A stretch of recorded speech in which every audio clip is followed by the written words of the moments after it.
Hi friends, welcome back to my channel 1 million shades. അപ്പോൾ നിങ്ങളൊന്നും തന്നെ മറന്നിട്ടില്ല എന്ന് ഞാൻ വിചാരിക്കണം. അപ്പോൾ കുറേ നാളെ നമ്മൾ വീഡിയോ ഇട്ടിട്ട് പിന്നെ നമ്മൾ റിയലിസ്റ്റിക് പോർട്രേറ്റ്സ് എങ്ങനെ വരയ്ക്കാം, അതുപോലെ റിയലിസ്റ്റിക് ഡ്രോയിങ്സ് എങ്ങനെ വരയ്ക്കാമെന്ന് ആണ് ചെയ്യാൻ പോകുന്നത്. അപ്പോൾ ഈ വീഡിയോ ചെയ്യാനായിട്ട് ഇൻസ്പിറേഷൻ കിട്ടാനായിട്ട് ഒരു റീസൺ ഉണ്ട്. അപ്പോൾ ഞാൻ കഴിഞ്ഞ ആഴ്ച ബസ്സിന് പോകുമ്പോൾ എൻ്റെ ഒരു സബ്സ്ക്രൈബറിനെ കണ്ടുമുട്ടിയിട്ടുണ്ടായിരുന്നു. അപ്പോൾ ആ കുട്ടി വന്നിട്ട് വീഡിയോസ് ഒക്കെ ഭയങ്കര യൂസ്ഫുൾ ആണ്, അതുപോലെ കുറേ കാര്യങ്ങൾ പറഞ്ഞിട്ടുണ്ടായിരുന്നു. അപ്പോൾ എനിക്ക് ഭയങ്കര സന്തോഷമായി. അപ്പോൾ ആ കുട്ടിക്ക് വേണ്ടിയിട്ടാണ് ഇന്നത്തെ വീഡിയോ ഞാൻ ഡെഡിക്കേറ്റ് ചെയ്തേക്കുന്നത്. അപ്പോൾ ആ കുട്ടി എൻ്റെ അടുത്ത് റിയലിസ്റ്റിക് ഡ്രോയിങ് വരയ്ക്കുന്ന ഒരു വീഡിയോ ചെയ്യുമോ എന്ന് ചോദിച്ചിട്ടുണ്ടായിരുന്നു. അപ്പോൾ ഇന്ന് ഞാൻ ആ കുട്ടിക്ക് വേണ്ടി വീഡിയോ ഡെഡിക്കേറ്റ് ചെയ്യാണ്. നമുക്ക് ഇന്ന് റിയലിസ്റ്റിക് ഡ്രോയിങ് എങ്ങനെ ചെയ്യാം, അതിൽ ശ്രദ്ധിക്കേണ്ട കാര്യങ്ങൾ എങ്ങനെയാണ് ഒരു റിയലിസ്റ്റിക് ഡ്രോയിങ് വരച്ചെടുക്കുക, അങ്ങനത്തെ എല്ലാ ഡൗട്ട്സും നിങ്ങൾക്ക് ഞാൻ ക്ലിയർ ചെയ്ത് തരാം. അപ്പോൾ നമുക്ക് നേരെ വീഡിയോയ്ക്ക് പോവാം. നമ്മളിതൊരു ഡ്രോയിങ് വരയ്ക്കുന്നതായിരിക്കും. അപ്പോൾ ആ റിയലിസ്റ്റിക് ഡ്രോയിങ് ഒക്കെ ചെയ്യുമ്പോൾ ശ്രദ്ധിക്കേണ്ട കാര്യങ്ങളൊക്കെ ഞാൻ പറഞ്ഞുതരാം. അപ്പോൾ വീഡിയോയ്ക്ക് നേരെ പോവാം. അതിന് മുമ്പ് എൻ്റെ ചാനൽ സബ്സ്ക്രൈബ് ഇത്ര ആരെങ്കിലും ഉണ്ടെങ്കിൽ ചാനൽ സബ്സ്ക്രൈബ് ചെയ്ത് സപ്പോർട്ട് ചെയ്യുക. എൻ്റെ വീഡിയോ ഇഷ്ടപ്പെടുകയാണെങ്കിൽ ലൈക്കും കമൻറ്റ് ഒക്കെ ചെയ്യുക. അപ്പോൾ നേരെ വീഡിയോയ്ക്ക് പോവാം. അപ്പോൾ നമുക്ക് നമ്മുടെ വീഡിയോയ്ക്ക് കിടക്കാം. അപ്പോൾ ഏറ്റവും ആദ്യമായിട്ട് എനിക്ക് പറയാനുള്ള കാര്യം എന്താണെന്ന് വെച്ചാൽ, നമുക്ക് ഈ റിയലിസ്റ്റിക് ഡ്രോയിങ് വരയ്ക്കാനായിട്ട് ഏറ്റവും ഇമ്പോർട്ടൻ്റ് ആയിട്ട് വേണ്ട കാര്യമാണ് പേഷ്യൻസ്. അപ്പോൾ നിങ്ങൾക്ക് പേഷ്യൻസ് ഇല്ലാന്നുണ്ടെങ്കിൽ ഈ പരിപാടി നടക്കുകയില്ല.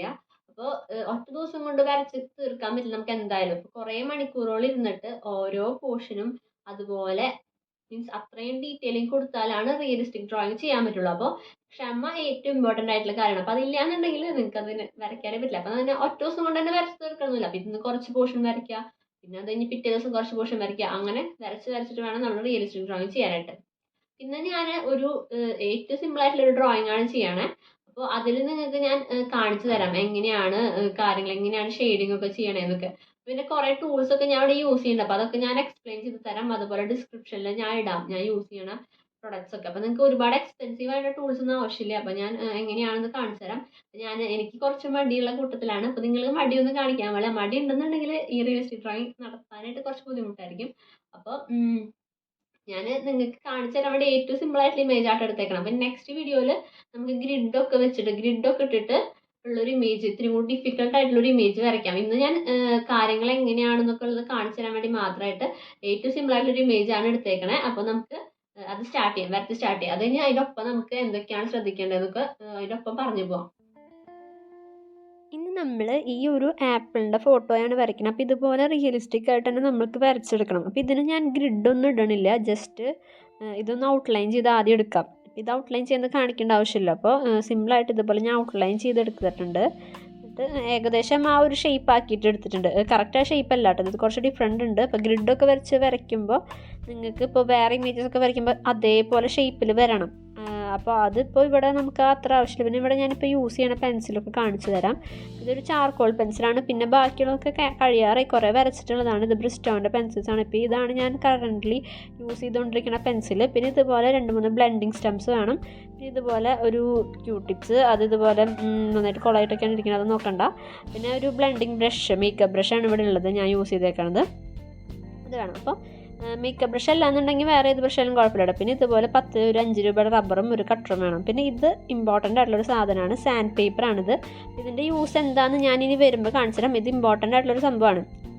പിന്നെ ഞാനിപ്പോൾ ഇവിടെ സ്റ്റാർട്ട് ചെയ്യാണ് വരച്ചിട്ട്. അപ്പോൾ ആദ്യം തന്നെ ഞാനിവിടെ HP പെൻസിൽ വെച്ചിട്ട് ഇങ്ങനെ ഷെയ്ഡ് ചെയ്ത് സ്റ്റാർട്ട് ചെയ്യുന്നുണ്ട്. അപ്പോൾ റിയലിസ്റ്റിക് ഇമേജ് വരയ്ക്കുമ്പോൾ ശ്രദ്ധിക്കേണ്ട കാര്യം എന്താണെന്ന് വെച്ചാൽ, നമ്മുടെ ആ ഇമേജിൽ എത്രയും ഡാർക്കായിട്ടാണ് ഇരിക്കണേ, അതുപോലെ എത്രയും ലൈറ്റായിട്ടാണ് ഇരിക്കണേ, അതുപോലെ തന്നെ നമ്മൾ ചെയ്യണം. അപ്പോൾ ഇതിൻ്റെ ഇവിടെ ഈ കുറച്ച് ഭാഗത്ത് ലൈറ്റ് അടിച്ചിട്ട് ഒട്ടും ഷെയ്ഡ് ചെയ്യാത്തൊരു ഭാഗമാണ്. അപ്പോൾ അത് ഞാനവിടെ മാർക്ക് ചെയ്ത് വെച്ചിട്ടുണ്ട്. ഞാനത് മാർക്ക് ചെയ്ത് വെച്ചു, അവിടെ ഷെയ്ഡ് ചെയ്യണ്ടാന്ന് വിചാരിച്ചിട്ട്. അപ്പോൾ അത് ഷെയ്ഡ് ചെയ്യണ്ട, കാരണം അവിടെ വൈറ്റ് ആയിട്ട് ഇങ്ങനെ വിട്ടാൽ മതി. അപ്പോൾ ആ ഭാഗം അങ്ങനെ വിട്ട് വയ്ക്കുക. എന്നിട്ട് പിന്നെ ഷെയ്ഡ് ചെയ്ത് തുടങ്ങാം. സൈഡിൽ നിന്ന് ഇതുപോലെ ഷെയ്ഡ് ചെയ്ത് തുടങ്ങേണ്ട HP പെൻസിൽ വെച്ചിട്ട്. നിങ്ങൾ എങ്ങനെയാണ് ചെയ്യേണ്ടതെന്ന് വെച്ചാൽ, വൈറ്റ് കളർ കാണാൻ പാടില്ല. ഇപ്പോൾ സാധാരണ നമ്മൾ കളർ പെൻസിലൊക്കെ യൂസ് ചെയ്യും, അതുപോലെ തന്നെ വൈറ്റ് കളർ കാണാണ്ട് ഇതുപോലെ ഷെയ്ഡ് ചെയ്തെടുക്കാം. അപ്പോൾ സാധാരണ നമ്മളിങ്ങനെ ഷെയ്ഡ് ചെയ്യണ പോലെ തന്നെ ആദ്യം ലൈറ്റ് ഷെയ്ഡിങ് തുടങ്ങി, HB തുടങ്ങി, പിന്നെ അതിൻ്റെ മുകളിൽ കൂടെ കുറച്ചുകൂടി ഡാർക്ക് ഷെയ്ഡ് വന്ന് ഇതുപോലെ ബ്ലെൻഡ് ചെയ്ത്. ഇത് ഞാനിവിടെ മേക്കപ്പ് ബ്രഷ് വെച്ചിട്ട് ബ്ലെൻഡ് ചെയ്യണം. അപ്പോൾ ഇനി ഞാൻ ഒരു ട്രിക്ക് കാണിച്ചു തരാം. അപ്പോൾ ഞാനിവിടെ സാൻഡ് പേപ്പർ വേണമെന്ന് പറഞ്ഞു. അപ്പോൾ ഈ സാൻഡ് പേപ്പർ നമ്മുടെ പെൻസിലിൻ്റെ ഒരു മോനി എടുത്തിട്ട് ഇതുപോലെ നമ്മളിങ്ങനെ ഒന്ന് ഉരച്ചിട്ട് ഈ പൊടി ഇങ്ങനെ ഉണ്ടാക്കിയെടുക്കുക. എന്നിട്ട് അത് നമ്മൾ പേപ്പറിൽ ഇട്ട് കൊടുത്തിട്ട് ഇതുപോലെ കൈ വെച്ച് ബ്ലെൻഡ് ചെയ്തെടുക്കുക. അപ്പോൾ നല്ല ഡാർക്കറായിട്ടുള്ള പോർഷൻസിൽ ഷെയ്ഡ് ചെയ്യാനായിട്ട് ഇതുപോലെ ഈ ട്രിക്ക് യൂസ് ചെയ്യാം. അപ്പോൾ ഇതൊരു വെറൈറ്റി ട്രിക്കാണ്. പക്ഷേ ഇത് ശരിക്കും ഉടായ്പാണ്. ശരിക്കും നമ്മൾ പതുക്കെ ഷെയ്ഡ് ചെയ്ത് വരേണ്ടതാണ്. അപ്പോൾ ഞാൻ എളുപ്പവഴിക്ക് ചെയ്യുന്നതാണ്. പക്ഷേ ഇത് ചെറിയ ഏരിയയിലൊന്നും കൊണ്ട് ചെയ്യരുത്, ഫ്ലോപ്പായിപ്പോവും. കുറേ ഏരിയയിൽ നല്ല ഡാർക്കറായിട്ടുള്ള ഏരിയാസ് ഇതുപോലെ ഷെയ്ഡ് ചെയ്യണമെന്നുണ്ടെങ്കിൽ ഈ ഒരു മെത്തേഡ് നിങ്ങൾക്ക് യൂസ് ചെയ്യാം കേട്ടോ. നന്നായിട്ട് റിയലിസ്റ്റിക് ആയിട്ട് ആ ഒരു സ്മൂത്തായിട്ട് ഷെയ്ഡും വരും. അതുപോലെ നമുക്ക് പെട്ടെന്ന് ഷെയ്ഡ് ചെയ്ത് കഴിയാനും പറ്റും. അപ്പോൾ ഇതൊരു ട്രിക്കാണ്. അപ്പോൾ നിങ്ങൾ ഇനി വരയ്ക്കുമ്പോൾ ഈ ട്രിക്ക് ഒന്ന് യൂസ് ചെയ്ത് നോക്കട്ടോ. പിന്നെ ശ്രദ്ധിക്കേണ്ട കാര്യം എന്ന് വെച്ചാൽ ഇതിങ്ങനെ പൊടി ആയതുകൊണ്ട് പെട്ടെന്ന് ഇങ്ങനെ പരന്നൊക്കെ പോകാൻ ചാൻസ് ഉണ്ട്. അപ്പോൾ കൈ ഇടയ്ക്കിടയ്ക്ക് ക്ലീൻ ചെയ്യണം. ഇനി നമുക്ക് ഇപ്പോൾ ഞാൻ കൈ വെച്ചിട്ട് കുറച്ച് ഷെയ്ഡ് ചെയ്ത് കൊടുത്തിട്ടുണ്ട്. ഇനി ബ്രഷ് വെച്ചിട്ട് അതിൽ ഡാർക്കറും ലൈറ്ററായിട്ടുള്ള പോർഷൻ എടുക്കണം. അപ്പോൾ ഡാർക്കറായിട്ടുള്ള പോർഷൻസിൽ ബ്രഷ് വെച്ചിട്ട് ഇതുപോലെ ആ പൗഡറിൽ, ആ ഗ്രാഫൈറ്റ് പൗഡറിൽ മുക്കിയിട്ട്, ഗ്രാഫൈറ്റ് പൗഡർ ശരിക്കും പറഞ്ഞാൽ കടയിൽ നിന്നൊക്കെ വരയ്ക്കുമ്പോൾ വാങ്ങിക്കുമ്പോൾ ഭയങ്കര റേറ്റാണ്. അപ്പോൾ ഞാൻ ഇതുപോലെ പെൻസിലിൻ്റെ മോനെ വെച്ചിട്ട് ഇതുപോലെ ഉണ്ടാക്കുക ചെയ്യാറ്. പെൻസിലിൻ്റെ മോനെ കൊടിഞ്ഞു പോകുമ്പോൾ അത് എടുത്ത് വയ്ക്കുക. ഇതുപോലെ ആ സാൻഡ് പേപ്പറിൽ വരച്ച് കഴിഞ്ഞ് ഇതുപോലെ ഗ്രാഫൈറ്റ് പൗഡർ നമുക്ക് ഉണ്ടാക്കിയെടുക്കാം. ഒറ്റ ചിലവും ഇല്ല, നമുക്ക് സുഖമായിട്ട് ഗ്രാഫൈറ്റ് പൗഡർ കിട്ടും ചെയ്യും. അത് വെച്ച് ഇങ്ങനെ ചെയ്ത് കഴിഞ്ഞാൽ സിമ്പിളായിട്ട് നിങ്ങൾക്ക് റിയലിസ്റ്റിക് ഡ്രോയിങ് ചെയ്യുമ്പോൾ യൂസ് ചെയ്യാം. ഇതൊരു ട്രിക്കാണ്. അപ്പോൾ എല്ലാവരും ഓർത്ത് വയ്ക്കുക. പിന്നെ ഈ നെക്സ്റ്റ് വരയ്ക്കുമ്പോൾ ഇതുപോലത്തെ ഈ ട്രിക്ക് ഒന്ന് ട്രൈ ചെയ്ത് നോക്കട്ടെ നിങ്ങളെല്ലാവരും. എന്നിട്ട് എങ്ങനെയാണ് റിസൾട്ട് എന്ന് എൻ്റെ അടുത്ത് പറഞ്ഞോളൂ. അപ്പോൾ ഞാനിവിടെ പുറത്തേക്ക് പോകണ ഏരിയാസൊക്കെ പുറത്ത് പോകാണ്ട് ചെയ്യാം മാക്സിമം. പുറത്തേക്ക് പോയി കഴിഞ്ഞാൽ അത് നമ്മൾ റബ്ബർ വെച്ച് ഇതുപോലെ ഒന്ന് മാച്ച് കൊടുത്താൽ മതി.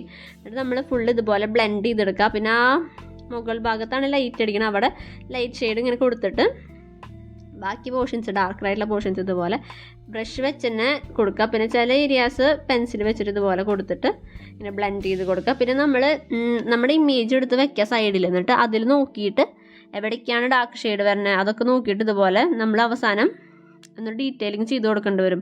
അപ്പോൾ അതിനെ ബ്ലെൻഡ് ചെയ്ത് ഇതുപോലെ ബ്രഷ് വെച്ച് ഗ്രാഫൈറ്റ് പൗഡർ വെച്ച് ചെയ്തു. അത് കഴിഞ്ഞ് നമ്മൾ ഇവിടെ ഞാൻ HB പെൻസിൽ വെച്ചിട്ടാണ് ആ ലൈറ്റ് അടിക്കണ ഭാഗമില്ലേ, അപ്പോൾ അവിടെ ഞാൻ കുറച്ച് ഷെയ്ഡ്സ് HB പെൻസിൽ വെച്ചിട്ട് ലൈറ്റായിട്ട് കൊടുക്കുന്നുണ്ട്. പിന്നെ പുറത്തുള്ള ഏരിയാസൊക്കെ ഒന്ന് മാച്ച് കളയാം. പിന്നെ ആ ആപ്പിളിൻ്റെ താഴെയുള്ള ഷാഡോ ഞാൻ ഈ ഗ്രാഫൈറ്റ് പൗഡർ വെച്ചിട്ട് തന്നെ ആ ബ്രഷുമാക്കിയിട്ട് ചെയ്ത് കൊടുത്തതാണ്. അപ്പോൾ നമ്മൾ സിമ്പിളായിട്ടാണ് ഇത് ചെയ്തത് കേട്ടോ. പക്ഷേ ബാക്കി ഇമേജസ് വരയ്ക്കുക ഇതുപോലെ എളുപ്പത്തിൽ വരയ്ക്കാൻ പറ്റുമെന്ന് നിങ്ങൾ വിചാരിക്കരുത്. അപ്പോൾ ഇത് നിങ്ങൾക്ക് കാണിച്ചു തരാൻ വേണ്ടി, ഈ ഒരു ട്രിക്ക് കാണിച്ചു തരാൻ വേണ്ടിയിട്ടാണ് ഞാൻ ഇന്നത്തെ വീഡിയോയിൽ ചെയ്തത്. ഇനി അടുത്ത വീഡിയോയിൽ നമുക്ക് ഏത് റിയലിസ്റ്റിക് വേണം, മീൻസ് ഫേസ്, ഹ്യൂമൻ ഫേസ് വേണോ അതോ അനിമൽസിൻ്റെ ഫേസ് വേണോ അതൊന്ന് പറഞ്ഞോളൂ കേട്ടോ. അപ്പോൾ നമുക്കത് ചെയ്യാം. ഇത് എളുപ്പമായിട്ട് ഞാൻ സിമ്പിളായിട്ട് നിങ്ങൾക്ക് എങ്ങനെയാണ് ചെയ്യേണ്ടതെന്ന് കാണിച്ചു തരാൻ വേണ്ടിയിട്ട് ചെയ്തതാണ്. നമ്മൾ എപ്പോഴും ഫിനിഷ് ചെയ്യണം. റിയലിസ്റ്റിക് ഡ്രോയിങ് ഒക്കെ വരയ്ക്കാൻ ശ്രദ്ധിക്കുന്ന കാര്യം നമ്മൾ ആ ഫിനിഷിങ് കറക്റ്റായിട്ട് കൊടുക്കണം, എന്നാലാണ് ആ ഒരു എഫക്റ്റ് ഉണ്ടാവുള്ളൂ. നമ്മൾ ആദ്യം തന്നെ ഇതുപോലെ ബ്ലെൻഡൊക്കെ ചെയ്ത് കൊടുത്താലും അവസാനം പെൻസിൽ വെച്ചിട്ട് നന്നായിട്ട് ഷാർപ്പൻ ചെയ്യണം പെൻസിൽ. എന്നിട്ട് അതിൻ്റെ മീൻസ് പുറം ഭാഗമൊക്കെ കറക്റ്റ് മീൻസ് വരച്ച് നല്ല ക്ലീനായിട്ട് ചെയ്ത് കൊടുക്കണം. ബ്ലെൻഡ് ചെയ്ത് ഇനിയിപ്പോൾ നമ്മൾ ആ ഇമേജ് വെക്കുമ്പോൾ കണ്ടില്ലേ, ആ ഇമേജിലുള്ള അത്രയും ഡാർക്ക്നെസ് തന്നെ നമ്മൾ വരയ്ക്കണം ഇതിൽ വരണം. അപ്പോഴാണ് കറക്റ്റ് ആ ഒരു എഫക്റ്റ് കിട്ടുള്ളൂ. അപ്പോൾ നമ്മൾ ആ ഇമേജ് അപ്പുറത്ത് വെച്ചിട്ട് അതേ സെയിം ഡാർക്ക്നെസ് വന്നുണ്ടോ എന്നൊക്കെ നോക്കി നോക്കുക. എന്നിട്ട് അതുപോലെ ആക്കണവരെ നമ്മൾ ബ്ലെൻഡ് ചെയ്ത് ഇതുപോലെ റെഡിയാക്കി എടുക്കുക. അപ്പോൾ നമ്മൾ ഏകദേശം നമ്മൾ റിയലിസ്റ്റിക് ആയിട്ടുള്ള നമ്മുടെ ആപ്പിൾ ഇവിടെ വരച്ച് കഴിഞ്ഞിട്ടുണ്ട്. അപ്പോൾ ഏകദേശം റെഡി ആയിട്ടുണ്ടെന്ന് വിചാരിക്കുന്നു. അപ്പോൾ ഞാൻ പെട്ടെന്ന് വരച്ചുകൊണ്ട് കുറച്ച് മിസ്റ്റേക്സ് ഒക്കെ ഉണ്ട്. അപ്പോൾ നിങ്ങളതൊക്കെ ക്ഷമിക്കുക. എന്തെങ്കിലും മിസ്റ്റേക്സ് ഒക്കെ ഉണ്ടെങ്കിൽ കമൻറ്റ് സെക്ഷനിൽ പറഞ്ഞോളൂ, കുഴപ്പമൊന്നുമില്ല. അപ്പോൾ എല്ലാവർക്കും ഈ വീഡിയോ യൂസ്ഫുൾ ആയെന്ന് വിചാരിക്കണം. അപ്പോൾ വീഡിയോ ഇഷ്ടപ്പെട്ടെങ്കിൽ ലൈക്കും കമൻറ്റ് ഒക്കെ ചെയ്യുക. പിന്നെ സബ്സ്ക്രൈബ് ചെയ്ത ആരെങ്കിലും ഉണ്ടെങ്കിൽ ചാനൽ സബ്സ്ക്രൈബ് ചെയ്ത് സപ്പോർട്ട് ചെയ്തോളൂ. അപ്പോൾ നിങ്ങളുടെ സപ്പോർട്ട് ഉണ്ടെങ്കിലാണ് എനിക്ക് വീണ്ടും വീഡിയോസ് ഇടാനുള്ളൊരു മോട്ടിവേഷൻ ഒക്കെ ഉണ്ടാവുള്ളൂ. അപ്പോൾ നിങ്ങൾ സബ്സ്ക്രൈബ് ചെയ്ത് കമൻറ്റ് ഒക്കെ ചെയ്ത് സപ്പോർട്ട് ചെയ്താലാണ് പിന്നെ വീഡിയോസ് ഇടാനായിട്ട്. റെഗുലറായിട്ട് വീഡിയോസ് ഇടയ്ക്ക് നല്ല മടിയാണ്. അപ്പോൾ നിങ്ങൾ അറ്റ്ലീസ്റ്റ് സബ്സ്ക്രൈബ് ഒക്കെ ചെയ്തൊന്ന് സപ്പോർട്ട് ചെയ്താലാണ് ഒരു മോട്ടിവേഷൻ കിട്ടുള്ളൂ വീഡിയോ ഇടാനായിട്ട്. പിന്നെന്താ, പിന്നെ ഇനി അടുത്ത വീഡിയോയിൽ നമുക്ക് കുറച്ചുകൂടി ഡിഫിക്കൽട്ട് ആയിട്ടുള്ള ഒരു റിയലിസ്റ്റിക് ഇമേജ് വരയ്ക്കാം. അപ്പോൾ അതെന്താ വേണ്ടത് നിങ്ങളൊന്ന് കമൻറ്റ് ചെയ്യട്ടെ. അപ്പോൾ ഇനി ആനിമൽസിന് വേണോ അതോ ഫേസ് വേണോ, മീൻസ് ഹ്യൂമൻസിൻ്റെ ഫേസ് വേണോ, അങ്ങനെ ഏത് വേണമെന്നുള്ളതൊന്ന് കമൻറ്റ് ചെയ്യുക. നമുക്ക് അടുത്ത വീഡിയോയിൽ ഇതുപോലെ ഗ്രിഡൊക്കെ ഇട്ടിട്ട് ഇത്തിരിയും കൂടി ഡീറ്റെയിൽഡ് ആയിട്ടുള്ള, ഇത്തിരിയും കൂടി ഡിഫിക്കൽട്ട് ആയിട്ടുള്ള ഒരു ഇമേജ് നമുക്ക് വരയ്ക്കാം. പിന്നെ നമുക്ക് അടുത്ത വീഡിയോയിൽ കാണാം. ബൈ.